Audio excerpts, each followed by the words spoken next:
What the fucking hell I have just witnessed। अगर तुम्हें नहीं पता तो मैंने अभी अभी हाउस ऑफ द ड्रैगन का सीजन 3 का एपिसोड 1 देखा and it's goes very hard. अगर तुमने हाउस ऑफ द ड्रैगन को अभी तक कॉन्टिन्यूसली देखा हुआ है तो आज हम इसके बारे में बात करने वाले हैं। एंड काफ़ी सारी चीज़ें ऐसी होती हैं जो कि तुम्हें WTF मोमेंट देती है या फिर ऐसा मोमेंट देती है जो कि तुम्हें काफ़ी हार्ड हिटिंग लगता है। अब देखो, इस चैनल पे अभी तक तो मैंने house of the dragon cover नहीं किया था, बट आज हम लोग इसको भी कवर करने वाले हैं। तो जिनको भी नहीं पता है, हाउस ऑफ द ड्रैगन की कहानी 209 साल पहले टेक प्लेस करती है। गेम ऑफ थ्रोन्स के यूनिवर्स की ही ये कहानी है और गेम ऑफ थ्रोन्स का स्टार्टिंग पॉइंट से 209 साल पहले ये टेक प्लेस करती है, जहाँ पे तुम्हें एक ड्रैगन्स का कहानी दिखाया जाता है, जिसमें डांस ऑफ द ड्रैगन एक बहुत बड़ा इवेंट हुआ था जिसमें सारे ड्रैगन्स आपस में लड़ते हैं एंड विलुप्त हो जाते हैं, जिसके बारे में ये शो पूरा का पूरा है। एंड इस एपिसोड में उसका एक मेन फाइट सीक्वेंस जो कि इस पूरे युद्ध को स्टार्ट करता है वो स्टार्ट हो जाता है। यानी कि तुम सिंपल वे में यही कह सकते हो कि द एंड इज नियर, मतलब युद्ध स्टार्ट हो चुका है एंड अंत बहुत ही ज़्यादा करीब है। जहाँ तक मैंने जो सुना है वो ये सुना है कि इसके सिर्फ 4 सीजन आने वाले हैं, ये ऑलरेडी तीसरा सीजन चल रहा है एंड लास्ट सीजन भी काफ़ी ज़्यादा हार्ड हिट करता है। एगॉन की फाइट ड्रैगन्स के साथ, एगॉन का जल जाना एंड काफ़ी कुछ हुआ था उस सीजन में भी, जो कि हम कुछ ही दिनों में एक रिकैप वीडियो बनाएंगे, उसमें मैं तुम्हें सब कुछ बताने वाला हूँ। जहाँ पे इस एपिसोड का सबसे एब्सर्ड सीन था वो था एलिसेंट हाईटावर का अपने बेटे एमंड को किस करने वाला सीन। मतलब वो नहीं करती, एमंड खुद ही आके उठता है और बहुत ही सेड्यूसिंग वे में अपनी माँ से ही बात करता होता है एंड उसके बाद उसे भाई किस करने लगता है and I was like what, ये तो इसका बेटा है ना। What the fuck, game of thrones वाले कुछ भी दिखाते रहते हैं, बट इसके पीछे भी 2-3 रीज़न दिए गए हैं कि गेम ऑफ थ्रोन्स में ऐसा क्यों हो रहा है एंड ये लोग ऐसा कर कैसे सकते हैं। सबसे पहली बात, as a Indian, as a Hindu, ये बहुत ही ज़्यादा एब्सर्ड चला जाता है। तुम्हें देख कर तुम्हारा दिमाग हिल जाए, भाई ये क्या देख रहा हूँ मैं, ये why I even watching this, मतलब कि वो उसी का बेटा है भाई। बट जब तुम गेम ऑफ थ्रोन्स के यूनिवर्स में टारगेरियंस का जो हिस्ट्री देखते हो उसमें ये हिस्ट्री बहुत ही फक्ड अप रही है। स्टार्टिंग से ही ये लोग अपने ही खून में हमेशा शादी करते हैं, अपने ही खून में बच्चे पैदा करते हैं ताकि वो जो ड्रैगन को संभालने वाला खून है वो कहीं और ना जाए।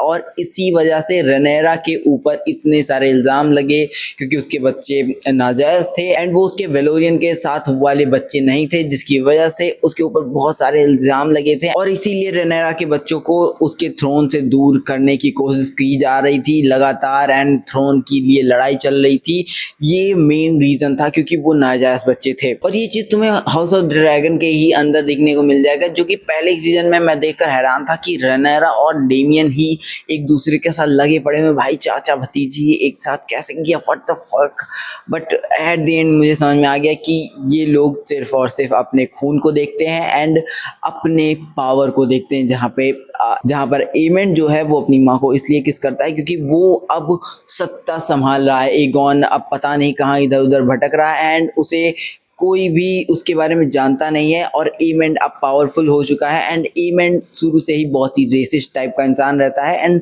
उसकी आंख भी जाती इसीलिए है क्योंकि उसने रेनेरा के बच्चों को बदजात बोल दिया था। खैर, इस एपिसोड के अंदर एक और बड़ा इवेंट टेक प्लेस करता है जो कि है सीप स्टीलर नाम का एक ड्रैगन हमें दिखाया जाता है, जो कि रेनेरा की बेटी रेहाना कंट्रोल करने की कोशिश कर रही होती है। एक उसका छोटा सा आर्क दिखाया जाता है जो अपनी मालकिन को एक सीप लाके खिलाता है, आग से उसे भून के खिलाने की कोशिश करता है एंड रेहाना को लगता है कि वो उसे कंट्रोल कर लेगी, बट ऐसा होता नहीं है। और इंटरेस्टिंग बात ये मुझे लगी कि ये जो सीप स्टीलर होता है ये साइज में बहुत बड़ा होता है, जो कि देखकर काफी अच्छा लगता है एंड लास्ट बार इतना बड़ा ड्रैगन हमें एमेंड का ही देखने को मिला था, जो कि अब उसके बाद हमें सीप स्टीलर देखने को मिल रहा है। जहां पर जितना मैंने रिसर्च किया है बुक्स के अंदर, R.R. मार्टिन जो कि महान राइटर है, वो जो लिखना बंद कर चुके हैं, उनके बुक्स में जो सीप स्टीलर है उसकी कहानी कुछ अलग होती है एंड वो ऐसे कनेक्शंस नहीं बना रहा होता है। बट हमें इस house of the dragon show के अंदर सीप स्टीलर की कहानी कुछ अलग तरीके में दिखाई जाती है, जो कि बहुत ही अनकंट्रोलेबल बीस्ट की तरह दिखाया गया है एंड वो किसी का भी मतलब अपने मालिक अपने सवार का भी बात नहीं सुनता एंड वो किसी को भी ऊपर फायर करने लगता है, इवन वो अपने ही लोगों को मारने लगता है क्योंकि वो एक जंगली जानवर की तरह दिखाया गया है। बाकी पेट्स हैं, बाकी जो ड्रैगन्स हैं वो पेट्स हैं जो कि रनेरा के और दोनों बच्चे सवार कर रहे होते हैं, जिनमें से एक जेस भी होता है एंड भाई जेस की मौत, अगर तुमने एपिसोड देखा है तो तुम्हें पता है कि उसकी मौत होने वाली है एंड पहले तो हमें लगता है कि ये अब मरा, ठीक है, बट वो किसी ना किसी तरह उसको बचा लेते हैं एंड उसको उस वक्त तक नहीं मारते हैं, जहां पर एक बार उसके ड्रैगन के पट्टे में जाके वो तीर लगता है एंड उसका ड्रैगन काफी ज्यादा स्ट्रगल कर रहा होता है, जहां पे उसकी बहन आके उसे बचा लेती है। बट देन दूसरी बार जब वो तीर उसके ड्रैगन के अंदर ही आके लगता है एंड वो ड्रैगन धीरे धीरे धीरे धीरे डूब रहा होता है, तो हमें लगता है कि अब बच जाएगा, ये कुछ ना कुछ तो करेगा, अभी ड्रैगन को बचा लेगा एंड ड्रैगन डूब जाता है, लिटरली वो डूब जाता है। मुझे लगा था ये बचाएगा अपने ड्रैगन को, कुछ तो करेगा भाई, किसी तरह जाके तीर निकालेगा, कुछ तो करेगा उसे बचाने के लिए, बट नथिंग हैपेंस, वो खुद ही बचने के लिए निकलता है एंड मुझे लगा था कि अब चलो ठीक है ये खुद ही बचने के लिए निकला, बट तभी उसके ऊपर से एक तीर आता है, दूसरा तीर आता है, तीसरा तीर आता है एंड भाई गेम फिनिश हो जाता है, जहां पर इस बैटल को कहा गया है बैटल ऑफ गलट एंड ये काफी बड़ा इवेंट था हाउस ऑफ द ड्रैगन्स के लिए, क्योंकि इसके बाद वो चेन ऑफ सीक्वेंस, वो चेन रिएक्शन स्टार्ट हो जाते हैं जहां पे युद्ध और भी ज्यादा बढ़ते चले जाते हैं। यही वो युद्ध है जिसके बाद अब युद्ध नहीं रुकेगा, यानी ये सीजन पूरा का पूरा बैंगर होने वाला है, जहां पे पहला एपिसोड ही इतना तगड़ा ओपन है एंड इसे प्री प्लान तो किया गया था सीजन 2 के एंड के लिए, बट उन्होंने पता नहीं क्या सोच के इसे सीजन 3 का पहला एपिसोड बनाया एंड आई थिंक कि इन्होंने अच्छा किया। अगर ये पूरा सीजन सिर्फ पॉलिटिक्स ना जाके कुछ और वॉर सीक्वेंस भी हमें दिखाए तो काफी मजा आ सकता है। वहीं पे इस एपिसोड में कॉलिस वैलोरियन के भी कुछ काफी अच्छे अच्छे मोमेंट्स हैं, जिनमें से सबसे पहले वो अपने बास्टर बेटे से बात कर रहा होता है बैठ के एंड वो काफी ज्यादा मुझे पायरेट्स ऑफ द कैरिबियन वाली वाइब दे रहा होता है। वो पीछे जो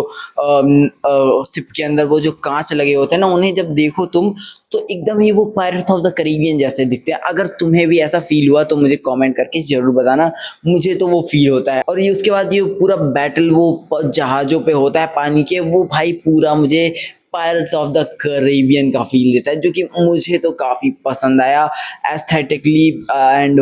एक वॉर सीक्वेंस के हिसाब से, एक मतलब कि ऐसा शो जो कि तुम्हें एक अच्छा एक्शन प्रोवाइड कर रहा है, उसके हिसाब से मुझे तो पहला एपिसोड काफी पसंद आया। जहां पर ये एपिसोड काफी सारे सवाल भी छोड़ के जाती है, जैसे अब एगॉन 2 का क्या होगा, उसके साथ क्या किया जाएगा, उसको मारा जाएगा, जिंदा रखा जाएगा, क्या किया जाएगा। उसके बाद कॉलिस के कैरेक्टर को नदी में यानी समुद्र में गिरते हुए तो दिखाए हैं, बट उसके साथ आगे क्या हुआ, मतलब उसे गिरता हुआ तो दिखाया बट उसका कोई एंड नहीं दिखाया, मतलब ऐसे ही लोगों को, व्यूअर्स को छोड़ दिया लटकते हुए कि